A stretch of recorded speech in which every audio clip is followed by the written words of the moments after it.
नमस्कार, स्वागत है आपका इंडियन न्यूज में। आपके साथ मैं हूं राजीव शर्मा। खास पेशकश मुझे जवाब चाहिए के साथ हाजिर हैं हम। पश्चिम बंगाल की जंग हर दिन के साथ तेज हो रही है। बीजेपी ज्यादा से ज्यादा जोर लगा रही है, तो वहीं ममता बनर्जी भी बीजेपी को घेरने में कोई कसर नहीं छोड़ रही हैं। आज बात महिला दिवस की। आज के दिन कोलकाता में ममता बनर्जी ने एक बड़ी रैली की और महिला सुरक्षा के मुद्दे को लेकर पैदल मार्च किया। ममता अक्सर इस तरह का मार्च करती रही हैं तमाम मुद्दों पर। कॉलेज स्ट्रीट से ये मार्च ममता बनर्जी का शुरू हुआ और धर्मतला रोड पर जाकर खत्म हुआ। इसके अलावा कल सिलीगुड़ी में भी ममता बनर्जी ने महंगाई को लेकर केंद्र सरकार के खिलाफ प्रदर्शन किया था और केंद्र सरकार पर जोरदार हमले बोले थे। और इस मार्च के दौरान भी ममता के साथ महिलाओं का एक बड़ा हुजूम था। वो इसलिए कि महिलाएं घर के किचन के बढ़ते खर्च को लेकर परेशान हैं और ममता इसके जरिए पश्चिम बंगाल की महिला वोटरों तक सीधी पहुंच बनाने की कोशिश कर रही हैं। अब इन तमाम मार्च के बाद सवाल भी उठ रहे हैं कि क्या ममता एम फैक्टर यानी महंगाई और महिलाओं के मुद्दे को उठाकर पश्चिम बंगाल में बीजेपी को हरा पाएंगी।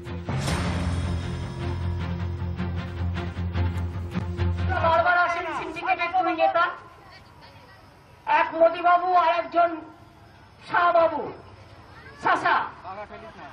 সুতরাং সিন্ডিকেটের এই দুজন নেতা সারেগামাপা গাইতে পারে না।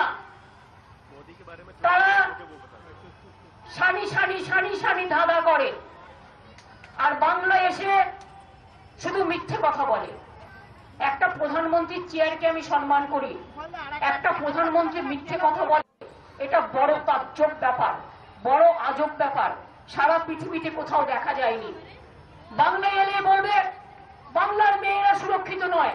আরে বাংলার মেয়েরা সুরক্ষিত না হলে রাত 10টায় ঘুরে বেড়ায়, রাত 12টায় ঘুরে বেড়ায়, ভোর 4টায় ঘুরে বেড়ায়, সকালে ঘুরে বেড়ায়, চাকরি করে, কাজ করে, সেলফ হেল্প গ্রুপ করে, আইসিডিএস করে, আশা করে, সবকিছু করে। ডাক্তার, চিকিৎসক সবাই আছে, টিচাররা।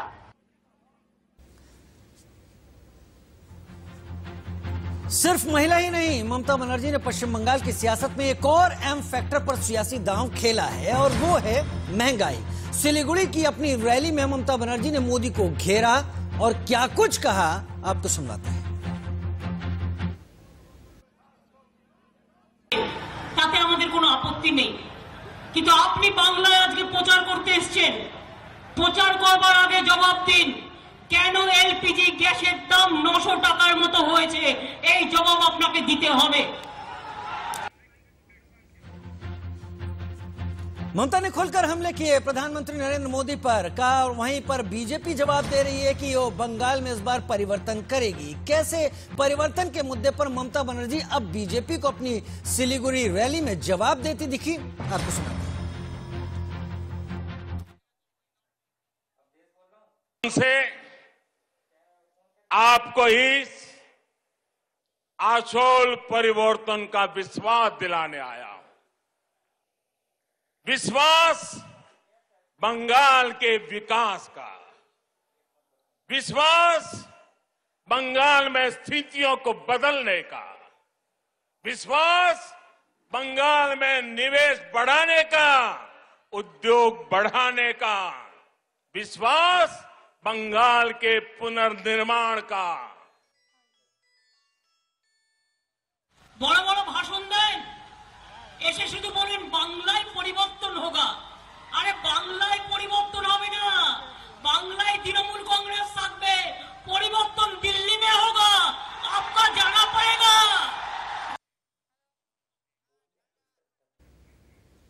बंगाल में सिंडिकेट के मुद्दे पर बीजेपी के क्या आरोप है और उस पर ममता बनर्जी का क्या कहना है, आइए दोनों बातें सुनते हैं।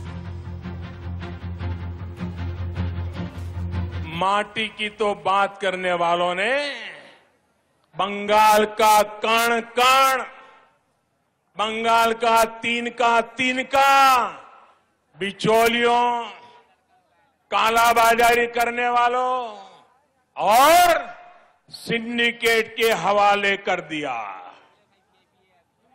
आज बंगाल का मानुष परेशान है। India knows only one syndicate, that is Narendra Modi or Amit Shah. There is no other syndicate. BJP वार करती है, ममता पलटवार करती हैं और यहां पर खास बात यह है कि इस सब के चलते वार पलटवार का एक रण पश्चिम बंगाल विधानसभा चुनाव को लेकर तैयार हो गया है। सुमना बोस हमारे साथ ज्यादा जानकारी के साथ इस वक्त लाइव जुड़ रही हैं कोलकाता से तमाम जानकारी के साथ। सुमोना, इस पूरे मामले में कोलकाता में ममता का पैदल मार्च, कोलकाता ही नहीं सिलीगुड़ी में भी पैदल मार्च, क्या लग रहा है आपको? बीजेपी को मिल पाएगा बंगाल का ताज? जिस तरीके से प्रधानमंत्री रैली कर रहे हैं, बीजेपी के तमाम नेता कैंपिंग किए हुए हैं।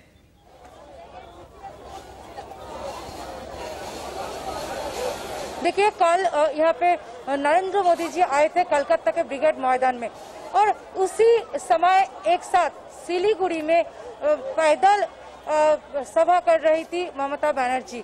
और इस जो मुद्दे को लेके प्राइस हाइक मुद्दे को लेके कल उन्होंने एकदम बहुत सारे बातें की। एकदम रोज जो प्राइस हाइक हो रहा है, रोज जो महंगाई को जो बढ़ रहा है ईच एंड एवरी डे, वो लेके किंतु कल वो इस मुद्दे को लेके कल ममता बनर्जी सिलीगुड़ी में रैली किया था। और आज इंटरनेशनल वुमेन्स डे, इस इंटरनेशनल वुमेन्स डे के दिन वो कोलकाता का जो कैलेस स्क्वायर है वहाँ से धर्मतला को लेके एक रैली किया था। उसके बाद उन्होंने फिर ये प्राइस हाइक को लेके नरेंद्र मोदी और अमित शाह का बीजेपी लगातार ममता दीदी और उनके भतीजे अभिषेक बनर्जी को लेकर हमलावर रही और ये कहा कि इस पूरे बंगाल में विकास के नाम पर परिवार के विकास का ही काम किया गया। तो क्या इसके जवाब में दीदी ने अब महंगाई और महिलाओं को अपने मुद्दे पर रखना, अपने सामने रखना शुरू कर दिया है? क्योंकि करीब 3.25 करोड़ के करीब विमेन वोटर्स हैं वहां पर और दीदी अगर उसे अपने हक में ले आती है तो फिर बीजेपी की चुनौती से पार पा लेंगी।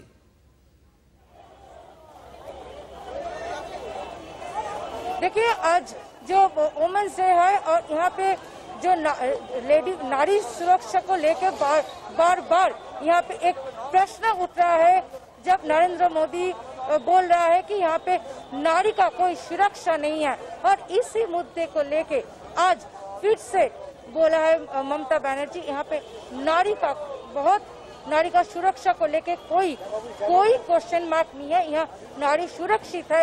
यही मुद्दे को लेके आज फिर से इंटरनेशनल वुमेन्स डे पे बोल रहा है ममता दीदी। ठीक है सुमना, बहुत शुक्रिया हमारे साथ जुड़ने और तमाम जानकारियां कोलकाता से इस वक्त देने के लिए। वहीं इस पूरे मुद्दे की अगर बात करें, हमारे साथ तमाम खास मेहमान इस वक्त जुड़ गए हैं। टीवी स्क्रीन पर आपको सभी दिख रहे हैं। सवाल वही कि क्या कोलकाता में ममता का मार्च या सिलीगुड़ी में ममता का मार्च या लगातार एम फैक्टर के जरिए अपने तमाम वोटरों तक जाने की कोशिश क्या बीजेपी को बंगाल का ताज मिलने से रोकेगी? हमारे साथ खास मेहमान नितेश तिवारी बीजेपी प्रवक्ता जुड़ गए हैं, स्वागत है आपका। संदीपा चक्रवर्ती, अक्सर आप देखते होंगे इन्हें हमारे साथ, कांग्रेस की प्रवक्ता के तौर पर हमारे साथ जुड़ी हैं। नीरज राय साहब टीएमसी के नेता हमारे साथ जुड़े हैं। मित्र प्रकाश साहब पहले भी हमारे साथ जुड़ चुके हैं, लेफ्ट पॉलिटिकल एनालिस्ट के तौर पर हमारे साथ बात रखेंगे। और प्रीति पांडे पॉलिटिकल एनालिस्ट के तौर पर हमारे साथ इस वक्त जुड़ी हुई हैं। सबसे पहले नीरज राय आपसे ही सवाल यहां पर, और सवाल यह कि ममता दीदी मार्च, इसके साथ महंगाई और उसके साथ अगर महिलाओं की बात करें, जिस तरह से बीजेपी और बीजेपी के नेता ममता दीदी पर हमलावर थे, ममता दीदी को वोटर से सीधे कनेक्ट का यह जरिया मिल गया है।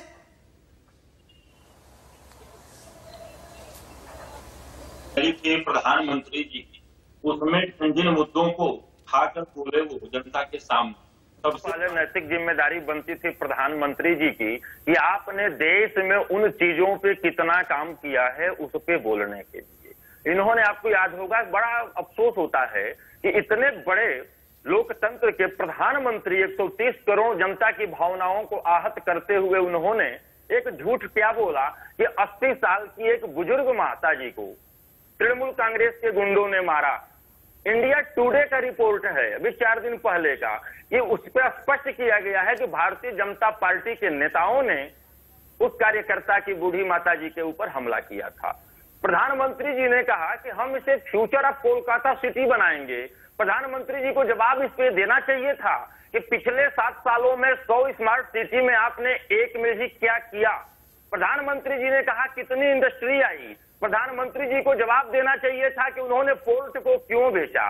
प्रधानमंत्री जी ने नारा लगवाया बेरोजगारी पे, प्रधानमंत्री जी को बोलना चाहिए कि 2 करोड़ नौकरियों में से कितना नौकरी आपने हर साल के हिसाब से दिया है। प्रधानमंत्री जी ने बोला कि नीरज राय साहब प्रधानमंत्री, देश के प्रधानमंत्री हैं, वो एक जिम्मेदारी उनकी देश के लिए है, लेकिन अगर वो पश्चिम बंगाल अपनी पार्टी के लिए पहुंचे तो स्टार प्रचारक की तरह मानिए ना, वो तो बीजेपी की बात रखेंगे, आप अपनी बात बताइए, आप दीदी की बात बताइए। क्या दीदी 3.25 करोड़, सुनिए, क्या दीदी 3.25 करोड़ वोटर्स को, महिला वोटर्स को अब साधने की कोशिश में जुट गई है, जिस तरह से बीजेपी हमलावर थी दीदी की ओर, और दीदी अब इसके जरिए बीजेपी को पटखनी देने की तैयारी कर रही है। मार्च, महिला, महंगाई। मैं आपके सवाल का जवाब दे रहा हूं, लेकिन आपको भी बता दूं कि भारत के आप नागरिक हैं तो प्रधानमंत्री का पद आपके लिए गौरवपूर्ण पद है। भारतीय जनता पार्टी के बेशक नेता हो सकते हैं माननीय मोदी जी, लेकिन देश के प्रधानमंत्री भी हैं, उतनी गरिमा को याद रख के ही एक मुख्यमंत्री के चुनाव में उनको उतरना चाहिए। और आइए महंगाई की बात, महंगाई से त्रस्त कौन नहीं है। देश के अंदर रोजगार आप खत्म करते जा रहे हैं, अर्थव्यवस्था चरमराती जा रही है। आप गरीब दोस्तों की बात करते हैं, उन गरीब दोस्तों को जो कि 2 आपके दोस्त हैं, अंबानी जी और अडानी जी। गरीब दोस्त अगर आपके हैं, एक भी दोस्त आपके आज तक दिखे नहीं पिछले 7 सालों में। और महंगाई की मार इतनी चरम पे है, डीजल डेली बढ़ रहा है, पेट्रोल डेली बढ़ रहा है, गैस आप डेली बढ़ा रहे हैं। इन चीजों पे आप बात करेंगे, इन्हीं चीज पे आज ये भूल गए हैं पंडित दीनदयाल जी की उन बातों को कि पंडित दीनदयाल जी बोला करते थे, हर खेत को, हर आंख को काम, हर खेत को पानी, यही है जनसंघ की निशानी। ये दोनों चीजों में गड़बड़ है ना। क्या बात है, खेत को पानी है। नीरज राय साहब, आप पंडित दीनदयाल जी को कोट करने लगे यहाँ पर, ये तो एक अजूबा की तरह है। टीएमसी अपनी बातों को भी सामने रख नहीं रही। देखिए, ठीक है, आपकी बातें नोटेड। हम एक लंबा गैप नहीं रखेंगे। रितेश तिवारी के पास जाता हूँ। रितेश तिवारी मेरे साथ जुड़े हैं, नहीं जुड़े, अभी समझ में नहीं आ रहा मुझे। शायद मेरे साथ संदीपा चक्रवर्ती इस वक्त कांग्रेस से जुड़ी हुई हैं। संदीपा जी, ममता जी कहती हैं खेला होबे, प्रधानमंत्री कहते हैं औशोल परिवर्तन, होगा क्या?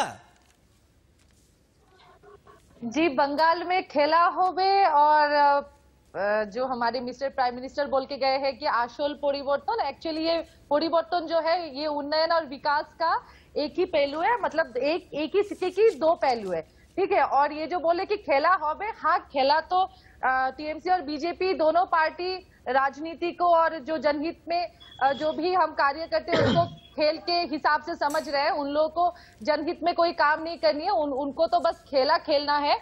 तो ठीक है, चलिए उन लोग को लूडो खेलने दीजिए, संयुक्त मोर्चा के पास पूरा मैदान है।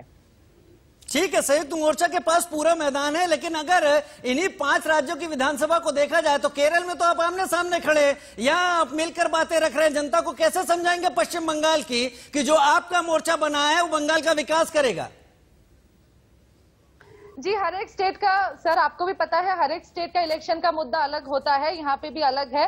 कभी ना कभी तो दीदी और मोदी भी एक साथ थे, तो उस पे तो हम लोग चर्चा नहीं कर रहे, ठीक है ना। तो बंगाल का मुद्दा अलग है, तो हम लोग मतलब बेहतर होगा फिलहाल अगर हम बंगाल के इलेक्शन पे हम लोग स्टिक करें तो। संदीपा जी, इसीलिए तो हम भी हाथ जोड़ते हैं अक्सर चर्चा में कि बेहतर होगा कि हम अपने मुद्दे तक रहें, लेकिन दरअसल ऐसा होता है कि जब आप मुद्दों के जवाब नहीं देते तो आप घुमाते हैं। और मैं सीधी बात रखता हूं कि केरल में आप और ये दोनों की दोनों लेफ्ट सारी पार्टियां साथ हैं, या वहां पर विरोध में लड़ रहे हैं, और पश्चिम बंगाल में साथ हैं। आप वोटर को कैसे समझाएंगे? बंगाल का वोटर बहुत स्मार्ट है।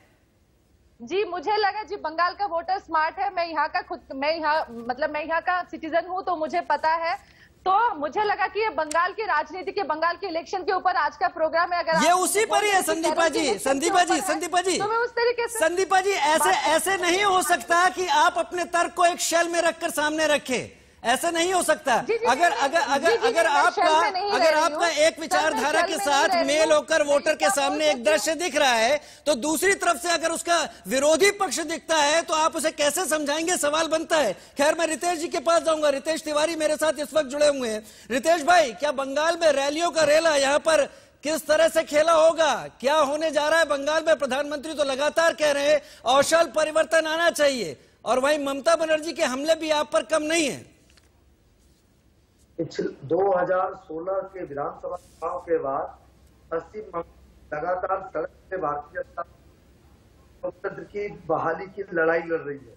अब तक लगभग 500 कार्यकर्ताओं को इस लोकतंत्र की बहाली हमारे कार्यकर्ताओं ने खोया है। और जो शब्दों का चयन आपने किया उन कांग्रेस की तरफ से जो राजनीतिक हमले हो रहे हैं, तृणमूल कांग्रेस ने जवाब दिया कि खेला हो। उसका मुख्यमंत्री ने जवाब दिया कि बिल्कुल खेला होगा, बंगाल की जनता इस खेला होने का जवाब देगी, क्योंकि जिन मुद्दों को लेकर आप पिछले 10 वर्षों में तक शासन में आए रही और जिन मुद्दों को लेकर आप चुनाव लड़ी थी और बंगाल की जनता ने आपको आशीर्वाद दिया था, वो सारे चीज विगत 10 वर्षों में मिसिक रहे।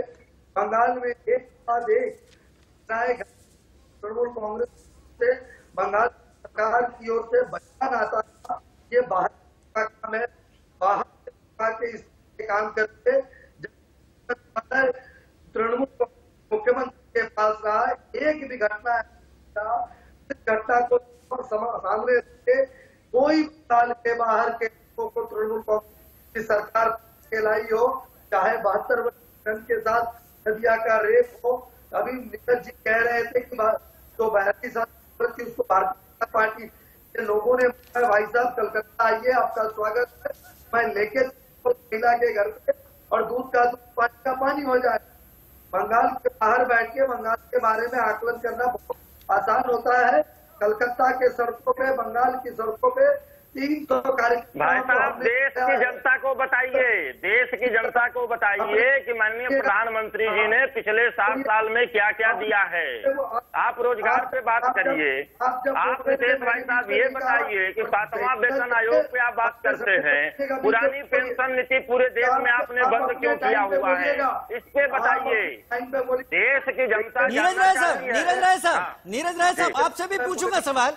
एक मिनट रितेश तिवारी जी, आप ही यहाँ पर ये बता दीजिए, जो लोकसभा चुनाव हुए हैं जिसमें आपने 18 सीटें बीजेपी ने जीती और जो 40% के करीब वोट परसेंटेज आपके हक में जाता हुआ दिखा, क्या केवल यही एक वजह है जिसके चलते बीजेपी इस बार इतनी एग्रेसिव है वेस्ट बंगाल में? मैं बता दूं, हमने पहले भी कहा कि 2016 विधानसभा के चुनाव के बाद बंगाल की जनता लग गया।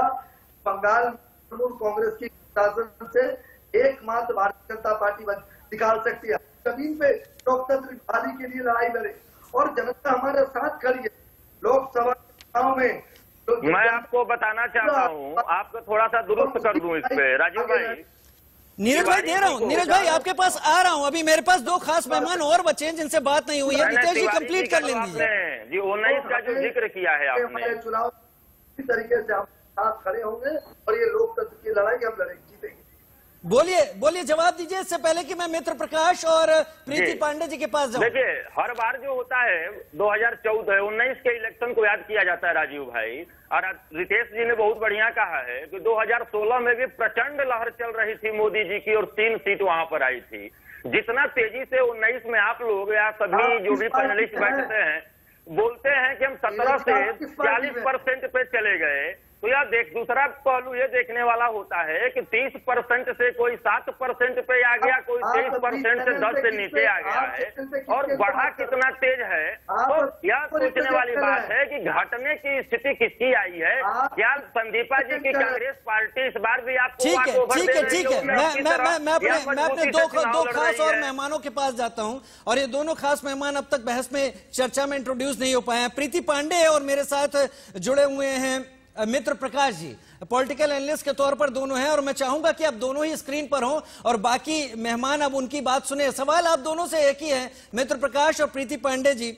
एक अजीब बात है कि पिछले कई विधानसभा चुनाव को देखें तो परिवर्तन की बात ममता दीदी करती चली आई। इस बार परिवर्तन की बात दोनों ही कर रहे हैं। बीजेपी रथ निकाल रही है, ममता दीदी भी परिवर्तन की बात कर रहे हैं। बीजेपी कह रही है, प्रधानमंत्री कह रहे हैं बंगाल में परिवर्तन होने जा रहा है, और दीदी कह रही हैं बंगाल नहीं, इस बार तो दिल्ली में परिवर्तन होगा। मुद्दे कहां हैं और क्या परिवर्तन दिल्ली में हो रहा है या क्या परिवर्तन बंगाल में हो रहा है? प्रीति आप शुरू करें, मित्र प्रकाश उसके बाद आप।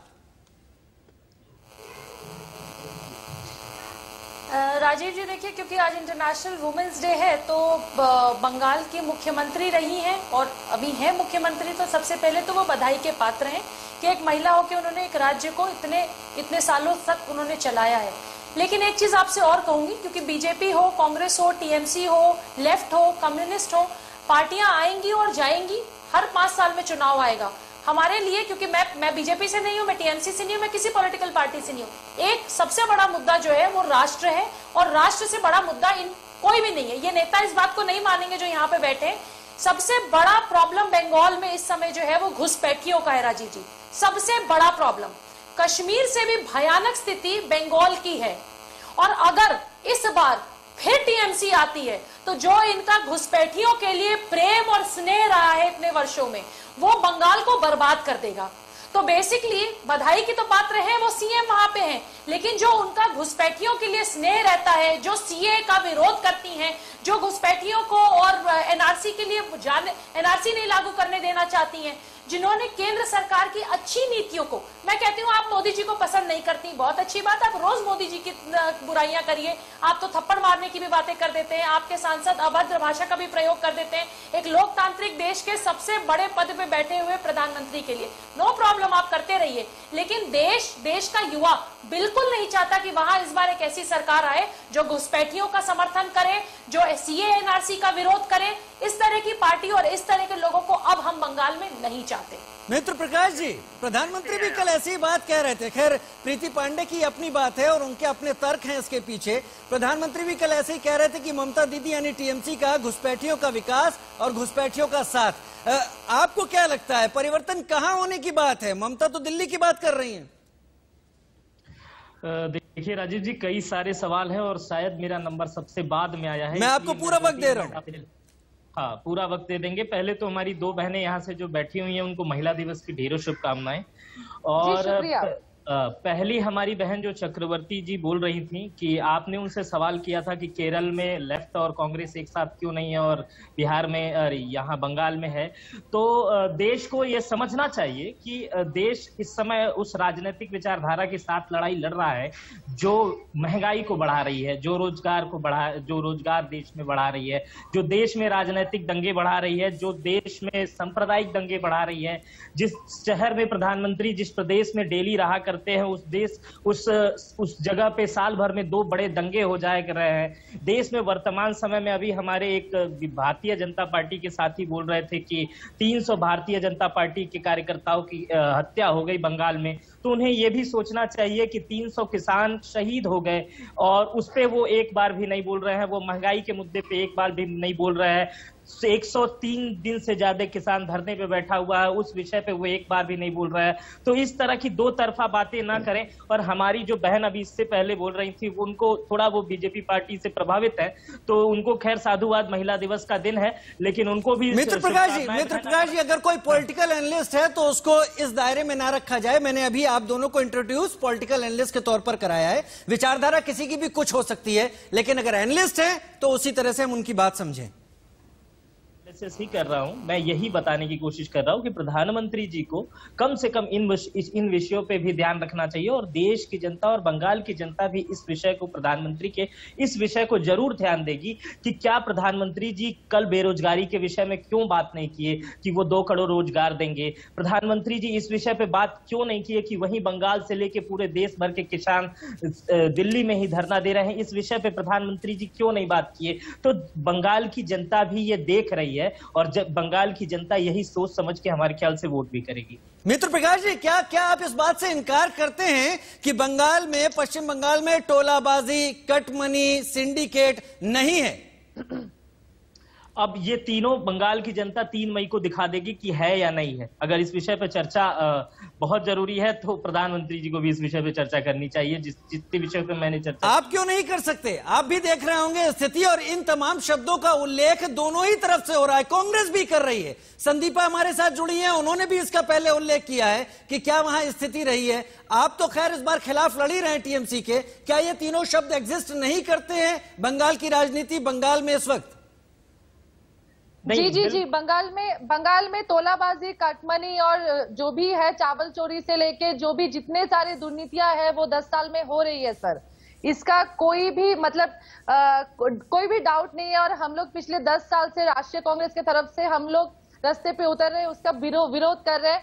सिर्फ ये नहीं सर, इलेक्ट्रिसिटी का जो भी यहाँ पे जो भी भाव है, जो भी बिल आ रहा है, इतना लंबा चौड़ा बिल आ रहा है, अम्फान हम लोगों ने देख लिया, उसके बाद भी जो लंबा चौड़ा बिल आया सर, ये पूरा जो सिस्टम है पिछले 10 साल से सर, पूरा का पूरा सिस्टम जो है ये एक क्या कहते हैं ना, इसको दुर्नीति के आधार पे चल रहा है सर, दुर्नीति के आधार पर। तो यहाँ पे जितने सारे प्रशासनिक जितने भी सारे चीजें हो रही है, जो भी इंफ्रास्ट्रक्चर है, सबको टीएमसी ने अपने कब्जे पे ले लिया। इसलिए कब्जे पे ले लिया क्योंकि अगर हम लोग इसको कब्जे पे नहीं लेंगे तो फिर हम लोग अपना जो दुर्नीति है उसको प्रतिष्ठानिक रूप हम इसको दे नहीं पाएंगे। तो यही चल रहा है सर पिछले 10 साल से बंगाल। संदीप आप कांग्रेस का प्रतिनिधित्व कर रही है, लेकिन जो इस वक्त दो ध्रुव बने हुए हैं बंगाल में इन चुनावों के दौरान, इस तमाम प्रचार के दौरान, बीजेपी और टीएमसी, क्या आपको लगता है उसके बीच में कहीं बहुत कांग्रेस और लेफ्ट का यह गठबंधन टिकता है या टिकता हुआ दिखाई पड़ रहा है, या हम 2 मई को कुछ अजीब या अप्रत्याशित परिणामों की भी उम्मीद करें? मुझे लगता है कि आने वाले समय में कहीं आप ऐसे आंकड़े न देख लें कि लेफ्ट और कांग्रेस विपक्ष बन जाए और बीजेपी गायब हो जाए। संदीप, जिस तरह से बीजेपी का प्रचार किया जा रहा है तो आप ऐसी चीजें देख सकते हैं। इसमें कोई आपके ही कई चैनलों ने, सी वोटर्स ने वगैरह दिखाया है कि बीजेपी को 100 सीटें मिल रही है, लेकिन वर्तमान धरातल में, अगर वर्तमान धरातल में जब जनता इसका फैसला करेगी और जनता जब ईवीएम के सामने जाके बटन दबाएगी तो उसे याद आ जाएगा। मित्र प्रकाश, मैं चाहूंगा संदीपा बोले अभी। संदीपा प्लीज।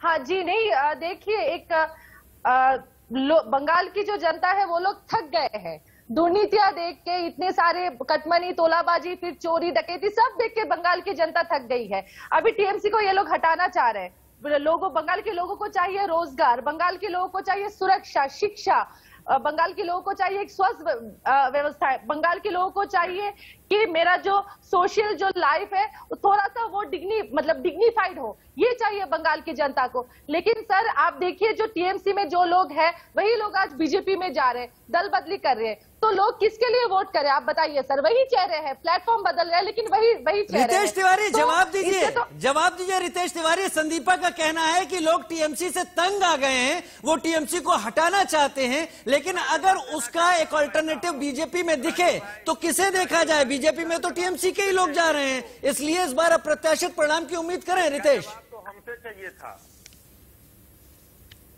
ऐसा है कि मैं संदीपा की बात का जवाब जरूर दूंगा, लेकिन इससे पहले जो मित्र प्रकाश जी, उनको किसी और राजनीतिक विश्लेषण के बाद में राजनीति से प्रेरित लगता है, और वो जो बात कर रहे थे वो बहुत बढ़िया इम्पार्शियल बात कर रहे थे। देखिए, जो आप लोग भी अपने आप को पार्टी का समर्थक बना के बैठे, हमें कोई आपत्ति नहीं। विरोध करना लोकतंत्र में हर व्यक्ति को अधिकार होता है। संदीपा बहन ने जो आरोप लगाए उसका ऐसा है कि बंगाल कांग्रेस के अध्यक्ष शुभेंदु अधिकारी, कांग्रेस के अध्यक्ष अधीर चौधरी, शुभेंदु अधिकारी को कांग्रेस में शामिल कराने का भरपूर प्रयास किया, और वो ये भी चाहते शुभेंदु अधिकारी अलग पार्टी बना। रितेश जी मुद्दे पर तुरंत आइए जरा, मुझे हेडलाइंस पर जाना है। मैं सीधा सवाल पूछ रहा हूँ। अगर लोग टीएमसी को हटा, रितेश जी एक मिनट सवाल तो रख दूं।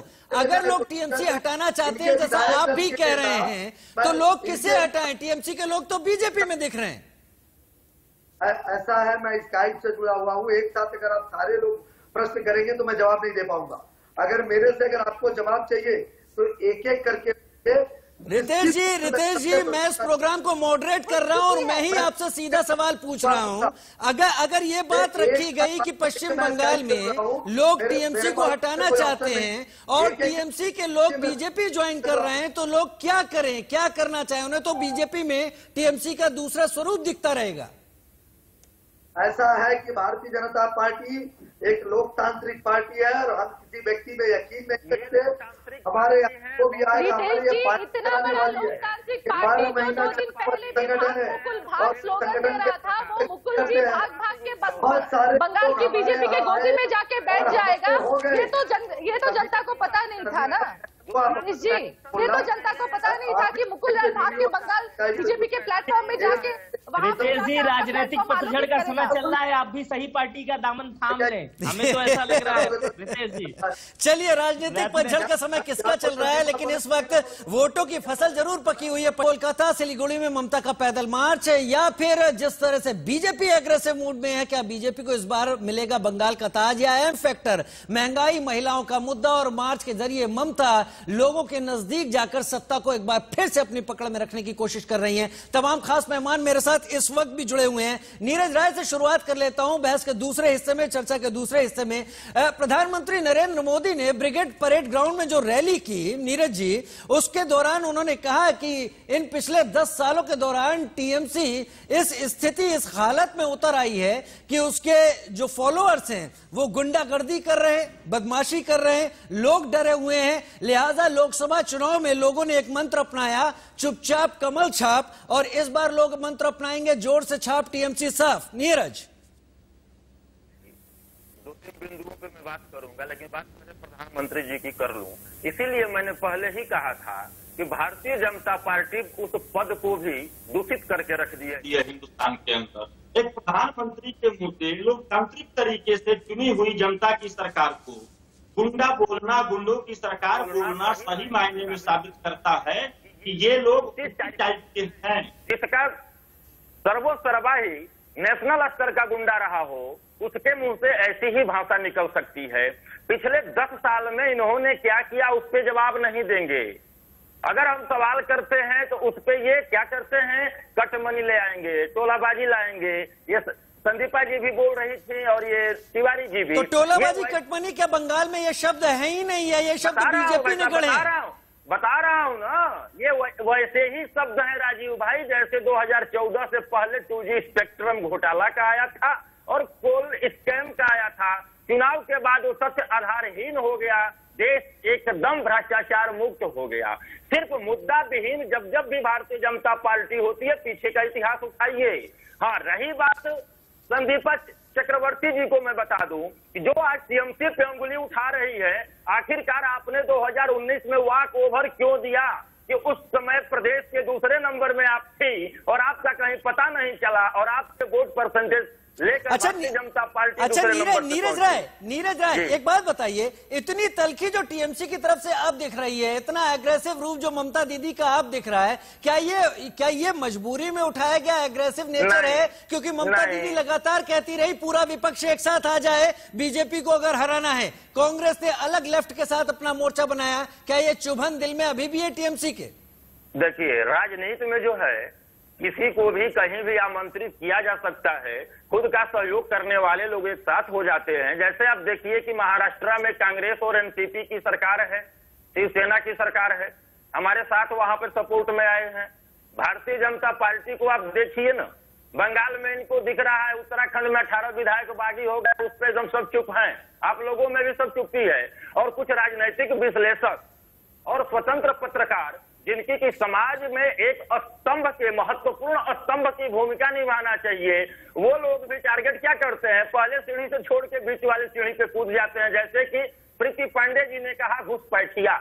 मुझे बड़ा अफसोस हुआ कि border security force central government के अधीन में आती है, वहां से घुसपैठिया कूद के आता है प्रदेश में। उसकी भी जिम्मेदारी ममता बनर्जी जी को भी। ये बात करती है सीएए की, एनआरसी पहले प्राथमिकता। तो ठीक है, उन घुसपैठियों को निकालने की बात कह दीजिए।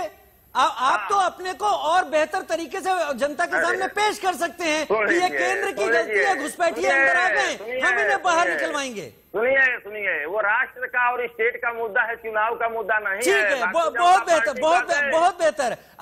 अगर मेरी बात मानी जाए तो मैं सही, दूसरे की बात मानी जाए तो मुद्दा ही गलत। ये इस तरीके से अगर सोचेंगे तो ठीक नहीं चलेगा। प्रीति पांडे, आप यही वक्तव्य को लेकर नीरज राय जी ये बात कह रहे थे, बताइए क्या घुसपैठियों का मुद्दा नहीं है वहां पर? मुद्दा तो महंगाई है राजीव जी। देखिए, एक बोलूंगी, जैसे इन्होंने अभी स्वतंत्र, सुन लीजिए, स्वतंत्र पत्रकारों के और पॉलिटिकल एक्टिविस्ट के बारे में आपने कहा। मैंने आपको शुरू में ही कहा कि चाहे बीजेपी की पार्टी, आज बीजेपी जीते, चाहे टीएमसी जीते, चाहे कांग्रेस जीते, मैंने आपसे यही कहा, पार्टियां आएंगी और जाएंगी। जो बार बार सब लोग नौकरी की बातें करते हैं, जो बार बार घुसपैठियों की बातें करते हैं, ये मैं नहीं कह रही है, आईबी और रॉ की रिपोर्ट है।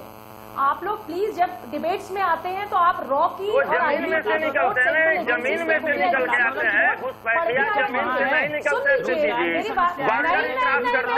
उनको वो बॉर्डर क्रॉस करके आते हैं। सुन लीजिए, उन भाई वो जमीन में से नहीं निकलते। मुझे बोलने नहीं देंगे। अरे बॉर्डर क्रॉस कराया जाता है, बॉर्डर क्रॉस कराया जाता है। भाई जानवर से सुन लीजिए, भाई जानवर से सुन लीजिए, मेरी बात सुन लीजिए। राजीव जी मुझे प्लीज बोलने दीजिए, मेरा टाइम ये नहीं ले सकते। नीरज जी, नीरज जी सुन लेते हैं, नीरज जी सुन लेते हैं। आपको सुना ना, आपने सुना, इनको भी सुन लेते हैं। राजीव जी मुझे पूरी बात बोलने दीजिएगा प्लीज। रॉ की रिपोर्ट ये कहती है, आईबी की रिपोर्ट ये कहती है, 92 की रिपोर्ट है, 90s की रिपोर्ट है, 3 करोड़ लोग 92 में आए थे, 3 करोड़ लोग। और फिर आईबी ने कहा कि 3 गुना ज्यादा ये बढ़ चुके हैं। तो 6 करोड़, 7 करोड़, 10 करोड़ तो सिर्फ बंगाल में घुसपैठी है। मैं ये कहती हूँ कि चाहे वहां बीजेपी की पार्टी आए, चाहे कांग्रेस की आए, टीएमसी की आए, लेफ्ट की आए, कम्युनिस्ट की आए, ये देश हम लोगों का है। 10 करोड़ घुसपैठिए बंगाल में कैसे हो सकते हैं? वहाँ की जनसंख्या कितनी है? अपना मुंह उठा के चलाएगा पूरे देश में। कैसी बात कर रहे हैं आप लोग? ठीक है, ठीक है, ठीक है, ठीक है, ठीक है। मैं इसमें उलझाऊंगा नहीं, उलझाऊंगा नहीं, मुद्दे से मालूम होंगे। रितेश जी ठीक है, रितेश जी पूरे देश में जाते हैं। अगर 3 करोड़ घुसपैठिए बंगाल में आते हैं तो वो पूरे देश में जाते हैं। 3 करोड़ घुसपैठिए अगर आते हैं तो वो पूरे देश में जाते हैं। रितेश जी मेरे साथ जुड़े हैं और मैं चाहूंगा, नहीं मैं चाहूंगा बीच में रोके ना, मैं चाहूंगा बीच में रोके ना। रितेश जी नीरज राय टीएमसी से वो कह रहे हैं कि घुसपैठियों की समस्या ये सब कुछ बीएसएफ और तमाम एजेंसियों को देखना चाहिए जो केंद्र के अंतर्गत आती हैं। ऐसा है, जो कांग्रेस का बंटवारा नहीं हुआ, बंगाल में कांग्रेस बनी नहीं थी, केंद्र में 1996 के समय इसमें गृह मंत्री हुआ करते थे जगदीप गुप्ता, उनका लोकसभा में किया हुआ बयान, उसके बाद श्री प्रकाश जायसवाल केंद्र में सरकार थी, उसके गृह राज्य थे, उनका लोकसभा में किया हुआ बयान कि 1 करोड़ 40 लाख घुसपैठिए थे। न उस समय मोदी जी देश के प्रधानमंत्री, न अमित शाह था, और दूर दूर से पिछले 70 वर्षों में बंगाल पार्टी की सरकार। तो सवाल ये है, मुद्दा यहाँ पे घुसपैठिया नहीं है, मुद्दा यहाँ पे महंगाई है, मुद्दा यहाँ पे रोजगार है, मुद्दा यहाँ पर घूस से बचना है।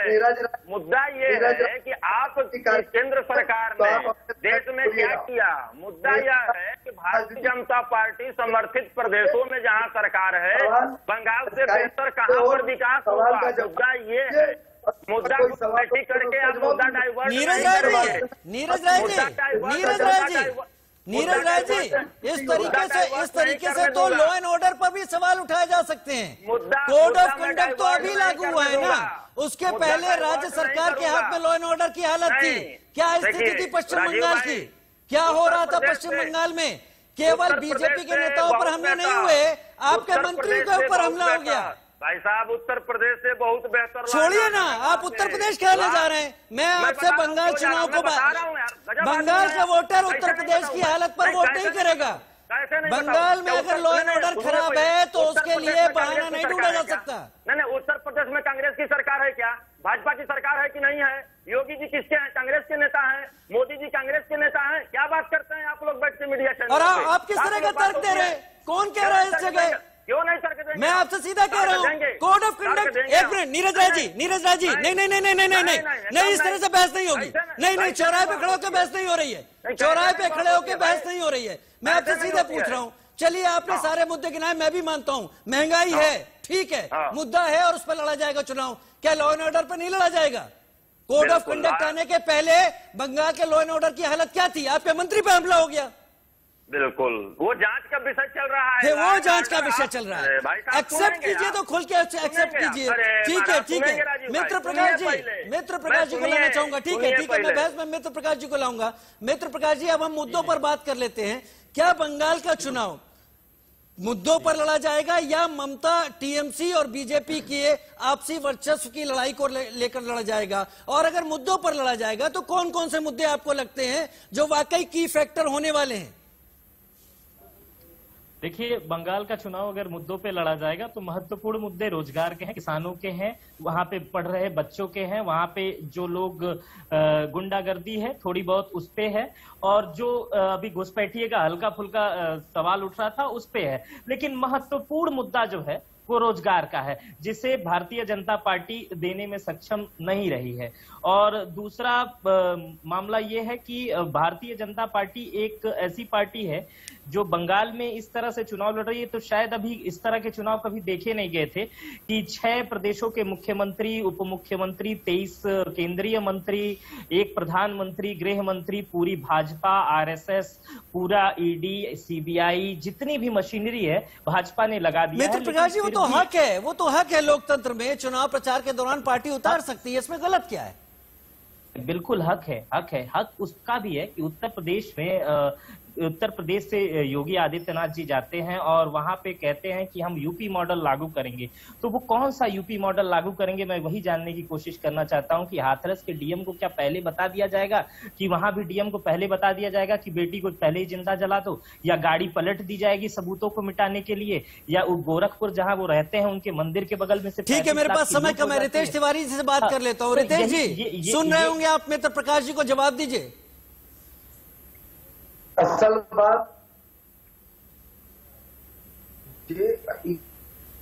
होने का दूसरा आरोप लगा रहे थे, उनके बाद उनके बातों से ये पूरा स्पष्ट हो गया कि किस तरीके से जिंदा बनाओ। ममता बनर्जी सरकार अपनी जवाब नहीं देगी, यहाँ आके उनको बंगाल के चुनाव में भी मोदी जी से जवाब चाहिए। इस प्रश्न में ही उनके पूर्वाग्रह किस तरीके से छिपे हुए हैं, इस बात का प्रमाणिकता है।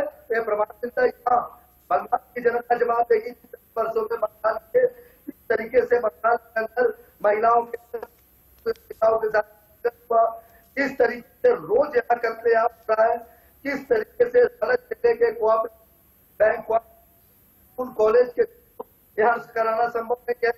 जो लोग यहाँ लोकतंत्र सवाल करेंगे, देश से प्रधानमंत्री से सवाल करेंगे ना, मोदी जी लोकतांत्रिक पार्टी की बात कर रहे थे, यही लोकतंत्र है कि आप जवाब नहीं दे पाएंगे, देश में बढ़े हुए गैस के दामों का जवाब नहीं दे पाएंगे, एलपीजी के दामों का जवाब नहीं दे पाएंगे, आप सिलेंडर कंधे पे रखे क्यों नहीं घूमते हैं? ठीक है, एक बात तो साफ है, हर कोई अपनी सहूलियत के हिसाब से जवाब देगा, हर कोई अपने हिसाब से जवाब देगा, वो जवाब जो उसे वोटर के करीब ले जाए।